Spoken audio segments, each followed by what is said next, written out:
एक आदमी को प्यास लगी है, क्या हम पानी के संबंध में लिखी उसे कोई किताब दें?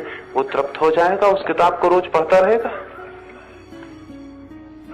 किताब फेंक देगा। वो कहेगा किताब में क्या करूंगा, मुझे प्यास लगी है, मुझे पानी चाहिए। पानी के ऊपर लिखा हुआ शास्त्र नहीं। लेकिन मैं तो देखता हूं परमात्मा के ऊपर लिखे शास्त्रों के लिए लोग बैठे, वे कोई भी नहीं कहते कि हमें किताब नहीं चाहिए, हमें परमात्मा चाहिए, हमें प्यास लगी है, कि वे कोई भी नहीं कहते। रखे बैठे रहे वो शास्त्र को। उनके भीतर प्यास नहीं है, इसलिए वो शास्त्र को पकड़े बैठे हुए। जिसके भीतर प्यास हो वो शास्त्र से कभी तृप्त हुआ है? वो किताब से, शब्द से कभी तृप्त हुआ है? वो नहीं हो सकता तृप्त।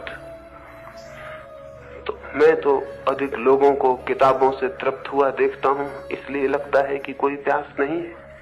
नहीं तो वे परमात्मा को खोजते खोजते सत्य को, शब्दों को तो नहीं पकड़ के बैठ जाते। हम सब शब्दों को पकड़ कर बैठे हुए हैं। ये प्यास की न्यूनता का सबूत, प्रमाण है। तो शब्दों को पकड़ के बैठे रहिए तो कभी नहीं पहुंच सकेंगे। खोजिए अपनी प्यास को, भीतर कोई प्यास है? सच में कोई भीतर आकांक्षा सरकती है जीवन को जानने की, कोई जिज्ञासा? और अगर है तो फिर दूसरी बात ध्यान में रखना पड़ेगी, इस जिज्ञासा को बोथला मत कर लीजिए।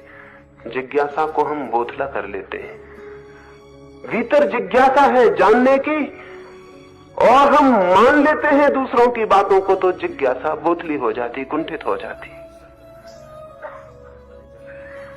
भीतर है जानने की जिज्ञासा क्या है और हम मान लेते हैं आत्मा है, परमात्मा है, मान लेते हैं चुपचाप।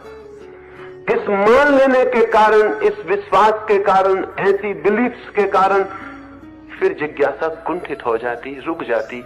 फिर जिज्ञासा आगे गहरी नहीं हो पाती है। विश्वास जिज्ञासा को रोक लेते हैं, ठहरा लेते हैं, फिर जिज्ञासा गहरी नहीं हो पाती।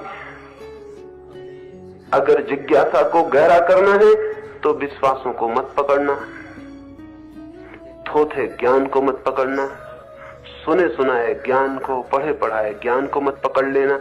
वो सब जिज्ञासा को मार डालेगा। क्यों? क्योंकि बिना जाने हमें ये भ्रम पैदा हो जाएगा कि हम जानते हैं।